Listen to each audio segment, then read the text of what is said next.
Hello everyone. Last दो videos में मैंने आपसे अपनी डीटी और एससीएमपी की स्ट्रेटेजी शेयर की थी। तो अभी मैं आपसे अपनी इकोनॉमिक लॉ की स्ट्रेटेजी शेयर करने वाला हूँ। तो इकोनॉमिक लॉ के क्वेश्चन पेपर वाली वीडियो में मैंने आपसे बताया था कि 65 टू 70 मार्क्स में अपने एक्सपेक्ट कर रहा हूँ इस पेपर में। बट एक्चुअली मेरे को 74 मार्क्स रिसीव हुए हैं। तो मैं अभी आपको थोड़ा बता देता हूँ कि कैसे मैंने स्ट्रेटेजी वगैरह की थी जिससे मेरे को इतने अच्छे नंबर आए हैं। तो सबसे पहले तो मैं आपको कहना चाहूँगा कि यहाँ पे लक फैक्टर थोड़ा काम करेगा इकोनॉमिक लॉ में, क्योंकि जो क्वेश्चंस हैं डिस्क्रिप्टिव के वो कई बार रिपीट होते हैं। मेरे अटेम्प्ट में भी काफ़ी क्वेश्चंस रिपीट हुए थे। इसी तरीके से जो केस स्टडीज़ हैं वो भी रिपीट हो जाती है। मेरे एग्ज़ाम में एक केस स्टडी पूरी की पूरी सेम रिपीट हुई थी, तो उसका काफ़ी फ़र्क पड़ता है आपके मार्क्स पे। तो ये फैक्टर आपके बिल्कुल रोल प्ले करेगा। दूसरी बात मैं कहूँगा, do not keep it for the end. आपको इस सब्जेक्ट को वो रिस्पेक्ट देनी है जो ये डिज़र्व करता है, क्योंकि 100 मार्क्स का पेपर है और एग्रीगेट आपको बनाने में ये पेपर बहुत ज़्यादा मदद करता है। बहुत सारे लोग हैं जिन्होंने रिस्क मैनेजमेंट या इंटरनेशनल टैक्सेशन लिया था इस अटेम्प्ट में भी, तो उनका क्या है, एग्रीगेट नहीं बन पाया या उनको इतने अच्छे मार्क्स नहीं आए। तो इस कारण से आपको इकोनॉमिक लॉ जो है वो भी उतना ही इसको रेस्पेक्ट देना है।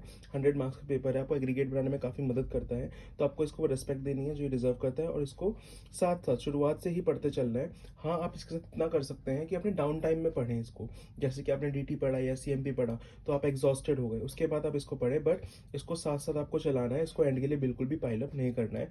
बिकॉज एंड में फिर आप इसको रखेंगे और आप ठीक से नहीं कर पाएंगे, और फिर वही होगा, आपको कॉम्प्रोमाइज़ करना पड़ेगा, which will hamper your marks.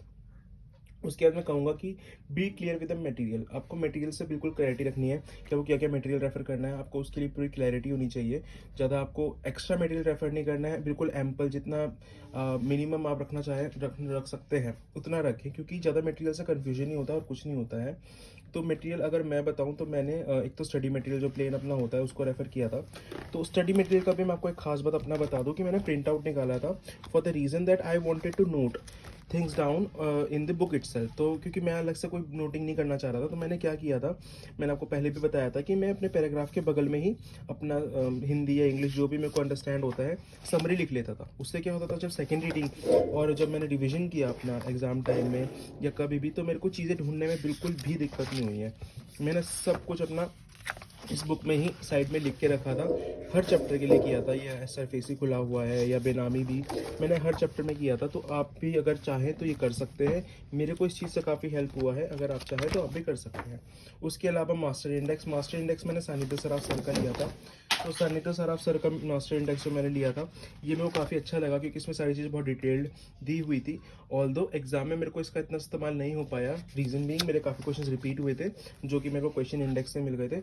Now we come to question index, जो कि मेरे को लगता है कि मोस्ट यूजफुल रिसोर्स जो मेरे एग्जाम में मेरे को लगा वो was this one, question wise index. ये रोहित छिपर सर ने प्रोवाइड किया हुआ है। You can join his Telegram page for other resources as well, and for the amended index of this attempt also you can refer to his Telegram page. तो ये जो index था इसने मेरे को सबसे ज़्यादा मदद किया है, और मैं सच बोलूँ तो इसने ही मेरे को कॉन्फिडेंस भी बिल्ड किया। और जो मेरे पेपर में इतने अच्छे मार्क्स हुए हैं वो इस कारण से हुए हैं कि मैं इस क्वेश्चन वाइज इंडेक्स को अच्छे से रेफर कर पाया था, और मैंने इसको अच्छे से यूज़ किया, और मैं सारे क्वेश्चन ट्रैक कर पाया था जो भी रिपीट हुए थे एग्जाम में वो। उसके बाद बाकी चीज़ें वही आपको पता ही है कि सीट डाइजेस्ट आपको रेफर करना है, आई मीन कैरी करना है, और सजेस्टेड आंसर्स आपको कैरी करने हैं, मॉक टेस्ट सजेस्टेड आंसर्स और मॉक टेस्ट पेपर, और स्टूडेंट जर्नल में जो केस स्टडीज आई आपको उनको भी कैरी करना है। फॉर दैट मैटर जो भी क्वेश्चन आईसीआई ने प्रोवाइड किया आपको वो सब कैरी करना है, बिकॉज उनमें से क्वेश्चन रिपीट होने के पूरे पूरे चांसेस रहते हैं। डिस्क्रिप्टिव के बहुत सारे क्वेश्चन रिपीट होते हैं, तो आपको बिल्कुल हर चीज़ को कैरी करना है, क्योंकि रिपीटेड क्वेश्चंस में आपका एक तो ढूंढने का टाइम बचेगा, और तो और आपके जो लिखने का कॉन्फिडेंस है वो भी बहुत हाई रहेगा, आपको सोचने में टाइम वेस्ट नहीं करना पड़ेगा। तो ये डुअल एडवांटेज हो जाता है, इसलिए आपको ये स्ट्रेटेजी जरूर फॉलो करनी है। क्वेश्चन वाइज इंडेक्स जरूर कैरी करना है, और सारे पुराने क्वेश्चंस कैरी करने हैं एग्जाम में। नाउ एक एमसीक्यू इंडेक्स भी अवेलेबल है मार्केट में, ऑल्दो मेरे को इस बारे में नहीं पता था, ना ही मैंने एग्जाम में रेफर किया, ना मैंने कैरी किया। बट मेरे को इसकी नीड महसूस नहीं हुई थी, बिकॉज मैंने अच्छे से चैप्टर्स को पढ़ा था, तो मैं एमसीक्यू खुद से कर पाया था, इतनी कोई दिक्कत वाली बात नहीं हुई थी। उसके बाद मैं आपको बोलूँगा आपको रॉन्ग अप्रोच चूज़ नहीं करना है सब्जेक्ट में। क्यों? क्योंकि हमें आदत होती है लॉ पढ़ने की, ऑडिट पढ़ने की, एससीएमपी पढ़ने की, तो उसमें क्या होता है, हमें चीज़ों को याद करना होता है। यहाँ आपको कुछ भी याद नहीं करना है, आपको एक माइंडफुल रीडिंग लेनी है। माइंडफुल रीडिंग से हम अंडरस्टैंड करते हैं कि हाँ भाई, कहाँ पर कौन सा टॉपिक दिया हुआ है, या क्या ये पैराग्राफ या ये टॉपिक हमसे क्या कहना चाह रहा है। आपको एक ओवरव्यू, आपको एक बर्ड आई व्यू उस चैप्टर का या उस टॉपिक का पता होना चाहिए कि ओवरऑल ये बात कर क्या रहा है, आपके दिमाग में वो रहना चाहिए। और तो आपको पर्टिकुलर चीज़ें याद करने की कोई ज़रूरत नहीं है। इसलिए आपको बैलेंस बनाना है, ना ही आपको ज़्यादा टाइम देना है याद करने में को चीज़ों में, ना ही आपको कम टाइम देना है कि आप बिल्कुल ही भूल जाएँ कि हाँ, कौन-सी चीज़ कहाँ दी हुई है। आपको माइंडफुल रीडिंग लेके चलना है इसमें। And the last thing here is that do not get stuck on one topic और वन चैप्टर, क्योंकि सिलेबस बड़ा है और एक टॉपिक पे आपको इतना ज़्यादा टाइम वेस्ट नहीं करना है। ज़्यादा टाइम इसको ज़्यादा आपको इस सब्जेक्ट में ज़्यादा टाइम वेस्ट करना ही नहीं है। अगर आपको कोई एक टॉपिक नहीं हो पा रहा है या कोई अटक रहा है, तो आप उसको रिवीजन वीडियोस को रेफर कीजिए, कोई भी रिसोर्स रेफर कीजिए और आगे बढ़िए। किसी भी एक टॉपिक पर स्टक होने की ज़रूरत आपको बिल्कुल भी नहीं है। उसके बाद मैं आपको एक बहुत इंपॉर्टेंट पॉइंट ये बोलूँगा कि डू राइटिंग प्रैक्टिस। और ये मैंने नहीं की थी राइटिंग प्रैक्टिस, बिकॉज मेरे को अपनी राइटिंग पे भरोसा था कि मेरी राइटिंग स्पीड प्रॉपर है and I will be able to write properly. But आपको देखना है, अपना खुद का असेसमेंट करना है कि क्या आपकी राइटिंग प्रैक्टिस ठीक है। बिकॉज 4 घंटे बहुत लगते हैं बट आंसर्स ढूंढने में, और वहाँ पे जो प्रेशर होता है वो 4 घंटे बहुत कम हो जाते हैं। इसलिए आपको बहुत तेज़ राइटिंग स्पीड होनी चाहिए।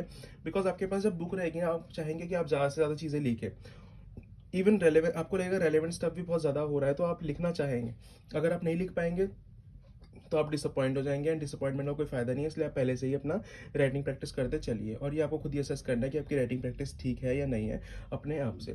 उसके बाद मैं कहूँगा कि मैंने आपको बोला था कि आप एक टॉपिक पर स्टक मत होइए, and in continuing with that आपको एक चैप्टर का अंडरस्टैंड करना है फ्लो, कि वो चैप्टर चलता कैसे है। फॉर एग्जाम्पल अगर मैं आईबीसी की ही बात करूँ, तो आपको पता होना चाहिए कि फ्लो कैसे चलता है, कैसे एप्लीकेशंस होती हैं, उसके बाद क्या प्रोसीजर रहता है, कैसे अपॉइंट करते हैं हम पर्सोनल्स को, उसके बाद क्या लिक्विडेशन की प्रोसीडिंग्स है, उसके बाद एक जो नया प्रोसेस आया है प्री पैकेज रिजर्व इंसॉल्वेंसी, उसको कैसे हम प्रोसीड करते हैं। तो you have to understand the flow, because this will help you greatly in your MCQ solving part. क्योंकि वहाँ पे जब आपके पास क्वेश्चन आएगा, सो यू वुड नो कि हाँ, ये फ्लो के इस ये जो फ्लो चल रहा था चैप्टर का, यहाँ पे इस टॉपिक में ऐसे कुछ बात हुई थी इस बारे में। तो वहाँ आप ट्रैक एक बार कर पाएंगे, क्योंकि अगर आप पूरा चैप्टर ही एकदम सर्च करने जाएंगे एमसीक्यूज के लिए, तो वो बहुत दिक्कत हो जाएगी और फिर वहाँ पे आपका बहुत टाइम वेस्ट हो जाएगा। तो आपको इसलिए चैप्टर का फ्लो जो है वो अंडरस्टैंड करना है। उसके बाद मैं कहूँगा do not incorporate any external material, और इसमें क्लासेस भी इंक्लूड कर लेता हूँ। तो क्लासेस और मटेरियल आपको कोई एक्सटर्नल ज़्यादा रेफर नहीं करना है। बहुत ज़्यादा आपको ज़रूरी हो रहा है तो एक आधी रिवीजन वीडियोस देख लीजिए, या आपको बहुत ही ज़्यादा आपका लॉ वीक है तो आप क्लासेस ले भी रहे हैं, तो मैं कहूँगा मिनिमल उस पर अपना एफर्ट्स डालें, मिनिमम उस पर टाइम वेस्ट करें। क्योंकि खुद से आप जितना पढ़ेंगे उतना आपको एग्जाम में रिकॉल होगा कि कहाँ पर क्या चीज़ पढ़ी थी। कोई दूसरा पढ़ा के देगा तो आपको इतनी जल्दी रिकॉल नहीं होगा। हाँ, आपको कोई टॉपिक अंडरस्टैंड नहीं हो रहा है, जैसे फेमर डिफिकल्ट चैप्टर है या कॉम्पिटिशन एक्ट है, तो वहाँ आपको किसी और को रेफर करना पड़ रहा है, it's fine, but you have to read it by yourself. So make sure you do not waste more time on classes, keep it for yourself, कि आप खुद से अपना टाइम अपनी पढ़ाई पे खुद से जो रिवॉर्ड करें वो सबसे ज़्यादा आपके लिए बेनिफिशियल होगा। उसके बाद मैं आपको हर सब्जेक्ट में बोलता हूँ कि डिवाइड करना है आपको सिलेबस को, क्योंकि ये आपका एक फ्लो बना देता है। आप इजी से शुरू करते हैं, फिर मॉडरेट पढ़ लें, फिर हार्ड पढ़ लें, फिर ईजी पढ़ लें, ऐसा करके आप फ्लो चलाते रहेंगे तो आपका सब्जेक्ट चलता जाएगा, रुकेगा नहीं। अगर आप ऐसे नहीं करेंगे तो आपका सब्जेक्ट कहीं ना कहीं जाके एक चैप्टर पे जाके अटक जाएगा, और फिर जब अटक जाता है कोई भी सब्जेक्ट ना, फिर उसको वहाँ से कैरी फॉरवर्ड करना बहुत दिक्कत हो जाता है। इसलिए मैं हमेशा आपको, मैंने अपनी 2 लास्ट वीडियोस में भी बताया, मैं हमेशा सिलेबस को डिवाइड कर लेता हूँ। इसमें भी मैंने डिवाइड किया था, मेरा डिवीजन ऐसा था। अब आपको अपना डिवीजन खुद करना है, आपको क्या ईजी लगता है, क्या डिफिकल्ट लगता है। मेरा जो डिवीजन था, मुझे बेनामी, रेरा और पीएमएलए ईजी लगते थे, फेम और कंपटीशन मेरे को डिफिकल्ट लगते थे, तो मैंने इस हिसाब से अपना फ्लो बनाया था, इस हिसाब से मैंने अपना सीक्वेंस ऑफ चैप्टर्स रखा था। उसके बाद मैं फिर से आपको बोलूँगा, एग्जामेशन हेयर इज़ नेसेसरी। आपको यहाँ पे एग्जामेशन लानी ही लानी है, बिकॉज यू वांट एग्रीगेट, आपको एग्रीगेट बनाना है। एससीएमपी और डीटी रिलायबल नहीं है, उसका पेपर कभी भी डिफिकल्ट आता है, और वहाँ एग्जामेशन लाना होता भी मुश्किल है। और फिर लास्ट में आपके पास आईडीटी एक बचता है, जिसमें एग्जामेशन लाना थोड़ा कंपेरेटिवली ईजी होता है, but still you wouldn't want कि अपने लास्ट पेपर के ऊपर इतना प्रेशर बनाए। इसलिए मैं कहूँगा एग्जामेशन यहाँ पे नेसेसरी है, तो प्लान करें आप अकॉर्डिंगली। बिल्कुल भी इसको ऐसे ठंडे बस्ते में ना डालें, इसको आप करते चलें साथ साथ ही। उसके बाद मैं बोलूँगा ट्राई टू रीड इंटेलिजेंटली। ये मैंने आपको पहले बोला कि मैं इसलिए बोल रहा हूँ ये वाली बात आपको, क्योंकि जब मैं एग्जाम लिख रहा था तो मेरे पास एमसीक्यू के लिए बहुत कम टाइम बचा था। क्योंकि मैं ये गलती करता था, जो मैं अभी आपको बताऊंगा मैंने क्या गलती की थी। मैं डिस्क्रिप्टिव के बहुत लंबे आंसर्स लिख रहा था, तो इस कारण से मेरे पास एमसीक्यू सॉल्विंग का टाइम ही नहीं बचा, और मैंने उनको रखा भी एट द एंड के लिए था। तो मेरे को वहाँ मदद हुई कि मैंने खुद से चैप्टर्स को अच्छे से पढ़ा था, खुद से मैंने चीज़ों को याद किया था, तो इस कारण से मैं अपने एमसीक्यू सॉल्व कर पाया। तो इसलिए मैं आपको बोल रहा हूँ, आपको इंटेलिजेंटली माइंडफुल रीडिंग लेनी है, सो दैट अगर आपको भी मेरे जैसा प्रॉब्लम हो जाए कि आपके पास एमसीक्यू सॉल्विंग का टाइम ना बचे और आप पूरी बुक को गो थ्रू ना कर पाए, तब भी आप एमसीक्यू के आंसर्स करने के लायक रहे। Now will come to the next part, which is कि एग्जाम से एकदम पहले आपको कैसे प्रिपेयर करना है चीज़ों को। तो वो मैं आपको पहले बता देता हूँ कि 1 डे बिफोर एग्जाम। उसके बाद हम डिस्कस करेंगे कि एग्जाम डे पे आपको पेपर राइटिंग वगैरह कैसे करनी है। तो 1 डे मैं आपको बोलूँगा कि आप रीड करते रहें चीज़ों को रीड करना बहुत इंपॉर्टेंट है, तभी चीज़ें रिकॉल होंगी कि कहाँ कौन सी चीज़ है। अगर आप रीड नहीं करेंगे एग्जाम से एक दिन पहले तो आप रिकॉल नहीं कर पाएंगे, आंसर्स ढूंढने में बहुत ज़्यादा टाइम वेस्ट होगा एग्जाम में, और वो आप बिल्कुल भी नहीं चाहेंगे।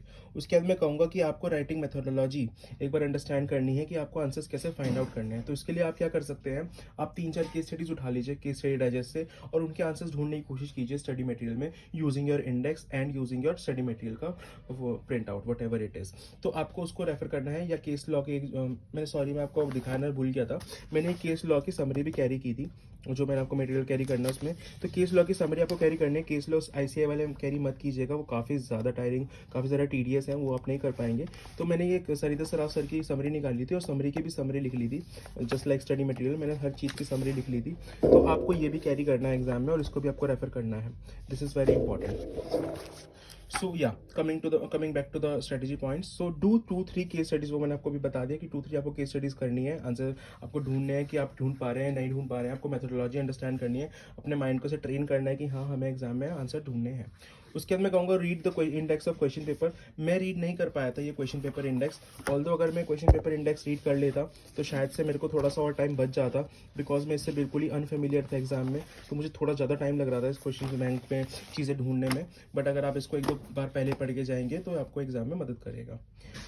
उसके बाद मैं कहूँगा कि बहुत लोग कहते हैं कि इकोनॉमिक लॉ के पेपर में या इलेक्टिव के पेपर में आप डीटी को भी रिवीजन कर लीजिए, बिकॉज डीटी का पेपर वास्ट है, बट मैं ऐसा नहीं कहूँगा। मैंने आपको शुरुआत से कहा है ये पेपर भी इक्वल रिस्पेक्ट डिजर्व करता है, तो आप इसको जो 1.5 दिन आपको मिला है आप पूरा इसको डिवोट करें, डीटी पढ़ने की कोशिश ना करें। डीटी के लिए जो उतना टाइम दिया है उतने में ही कन्फाइन करें अपना रिविजन को, बट आप इसका टाइम डीटी को मत दीजिए, मैं ये आपको कहूँगा। And last thing is be relaxed, आपको पैनिक नहीं करना है। मैं थोड़ा पैनिक ज़्यादा करता हूँ, as I told you earlier also. उस कारण से क्या होता है, टाइम वेस्ट होता है, चीज़ें ओवरलुक कर जाते हैं आप, बहुत सारी चीज़ें सामने होती है आप नज़रअंदाज कर जाते हैं। तो आपको पैनिक नहीं करना है, लेकिन आपको एकदम शांत।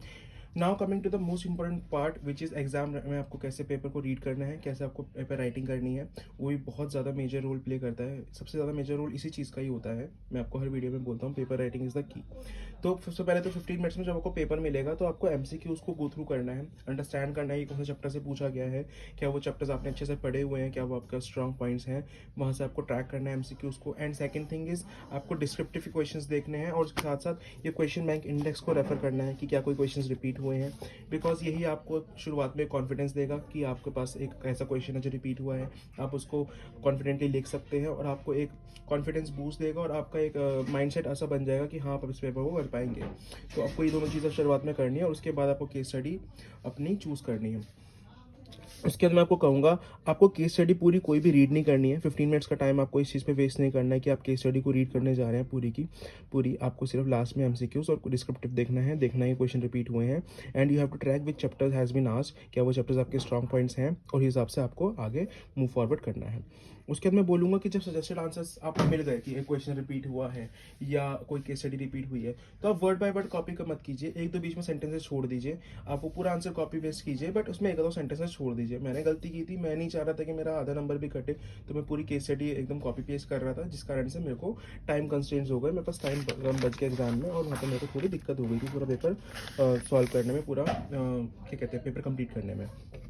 उसके बाद मैं कहूँगा सॉल्व एमसीक्यू, उसके साथ साथ डिस्क्रिप्टिव के साथ साथ ही आपको एमसीक्यू सॉल्व करते चलना है, आपको लास्ट के लिए नहीं रखना है। ये गलती मैंने की थी, लास्ट में एमसीक्यू रखे थे और मैं ढूंढ नहीं पाया फिर उनको, मेरे पास टाइम नहीं था, तो मैंने वो खुद को अपने ही नॉलेज के बेसिस पर मैंने सॉल्व किया। लकीली मेरे को आती थी चीज़ें तो मैंने सॉल्व कर दिया, बट अगर आपको नहीं इतने अच्छे से आता होगा तो वहाँ आपका थोड़ा सा दिक्कत हो जाएगा, इसलिए आपको एमसीक्यू को साथ साथ करते चलना है। उसके बाद मैं कहूँगा रैंडम थिंग्स आपको बिल्कुल भी नहीं लिखनी है, आपको आंसर जो है फ्लो बना के लिखना है। अगर आप कोई नया आंसर आपको दिख रहा है कि हाँ भाई आपको खुद से उसको कॉपी पे ढूंढ के लिखना है, तो आप एक फ्लो के साथ लिखे आंसर को, और रैंडम थिंग्स बिल्कुल ना लिखे, हैफेजार्डली मत लिखिए कि हाँ इधर से ये उठाया पॉइंट्स, उधर से वो उठाया। जो भी आप आंसर बोल रहे हैं पहले एक अपना माइंड में फ्रेम बना लीजिए कि हाँ मैं इस आंसर को ऐसे लिखने वाला हूँ। पहले आप ढूंढ लीजिए कि कहाँ कहाँ से इसका आंसर का जो भी इसमें मैटर लिखना हो कहाँ कहाँ से है, फिर उसका एक माइंड में फटाफट फ्लो बना लीजिए कि हाँ ये आंसर ऐसे चलेगा, फिर उसके बाद वो कहिए। उसके बाद मैं कहूँगा अगर आप अनश्योर है करेक्ट आंसर के लिए तो आप थोड़ा जनरल आंसर लिख सकते हैं रेलेवेंट प्रोविजंस के साथ मिला के, बट ज़्यादा आउट ऑफ कंटेक्स्ट मत जाइए, ज़्यादा मत लिखिए, क्योंकि उससे मैं आपको हमेशा बोलता हूँ एग्जामिनर इरिटेट ही होता है। एफएसआर चीज़ों के कोई नंबर नहीं मिलते हैं, जनरल चीज़ों के कोई नंबर नहीं मिलते हैं। हाँ आपको लग रहा है कि प्रोविजन थोड़ा रिलेटेड सा है या सिमिलर साउंडिंग क्वेश्चन है तो फिर आप वहाँ से लिख दीजिए, but don't write any random stuff here and there. उसके बाद मैं कहूँगा कंक्लूजन आपको हमेशा आंसर का देना ही देना है। लॉ या ऑडिट या वटेवर इस टाइप के जो भी क्वेश्चंस होते हैं उनमें आपको सब में कंक्लूजन देना बहुत ज़रूरी हो जाता है। एससीएमपी के लिए मैंने आपको बोला था कि 90 मार्क्स का कर लीजिए, डीटी में भी मैंने बोला था कि 90-95 मार्क्स का पेपर कर लीजिए, बट इकोनॉमिक लॉ के लिए मैं बोलूँगा आप 100 मार्क्स का पेपर कीजिए, क्योंकि आपके पास मटेरियल है, आप रेलिवेंट स्टफ लिख सकते हैं, प्रोविजंस आपके सामने खुले रहते हैं, तो आप ट्राई कीजिए, आप पूरा 100 मार्क्स का पेपर सॉल्व कीजिए। मैं नहीं कर पाया था, मेरा पेपर छूट गया था because of my stupidity, but आप ऐसा मत कीजिए, आप पूरा 100 मार्क्स का इकोनॉमिक लॉ का पेपर तो बिल्कुल लिख के आइएगा, क्योंकि आपके सामने बुक खुली है, प्रोविजंस हैं, आप कुछ ना कुछ तो रेलेवेंट लिख ही देंगे अगर आप देख के लिख रहे हैं तो। अपने आप से तो शायद हम नहीं लिख पाते हैं, बट अगर आपके सामने बुक खुली है, that means you can write at least something which is related to the question, which might give you half mark और 1 मार्क और 2 mark, whatever it is, it might help you. उसके बाद मैं कहूँगा keep a track of time while finding answers. हाँ, ये मैं आपको बोलना चाहता हूँ, ये मैं पर्सनल एक्सपीरियंस से बोल रहा हूँ, क्योंकि जब हम आंसर ढूंढने जाते हैं तो हम टाइम नहीं समझ पाते कि टाइम कितनी जल्दी जल्दी भाग रहा है वहाँ पर। और फिर क्या होता है, जब हमने आधा चैप्टर ढूंढ लिया है और हम आधा चैप्टर और ढूंढने वाले हैं, तो हमें लगता है कि अब यार अब इसे छोड़ देंगे तो आधा चैप्टर हमने ढूंढ लिया है, आधा और ढूंढ ले, क्या पता मिल ही जाए। तो आपको वहाँ पे एक बैलेंस बनाना है। आपको ऐसा नहीं है कि बिल्कुल ही गिव अप कर देना है कि नहीं मिल रहा तो छोड़ो, या आपको बिल्कुल ऐसा नहीं है कि हाँ मैं इसको ढूंढ के ही रहूंगा। आपको वहाँ बैलेंस बनाना है, आपको समझना है कि आपके पास कितना टाइम है, आप कितना इस टाइम को, इस क्वेश्चन को कितना टाइम दे सकते हैं, और उस हिसाब से आपको करना है। और फिर मैं दोबारा से बोलूँगा, आपको ऐसा नहीं है कि बिल्कुल ही एफर्ट्स ना करें कि नहीं मिल रहा तो छोड़ो आगे बढ़ो, ऐसा नहीं है। आपको ढूंढना है, बट एक लिमिट सेट कर देनी है कि हाँ मैं इतना ढूंढूंगा, इतने में मेरे को मिल गया तो ठीक है, नहीं मिला तो ठीक है। Now that was all from my side. अगर आपको लगता है कि उसने आपको हेल्प किया है तो आप कमेंट सेक्शन में मुझे बताइए कि मैं नेक्स्ट आपके लिए क्या स्ट्रेटेजी वीडियोस बना सकता हूँ। उसके अलावा मैंने certified copies I have already told you मंगाई हुई हैं, जब भी आएंगी मैं उन पर वीडियोस बना दूंगा। And thank you so much for watching.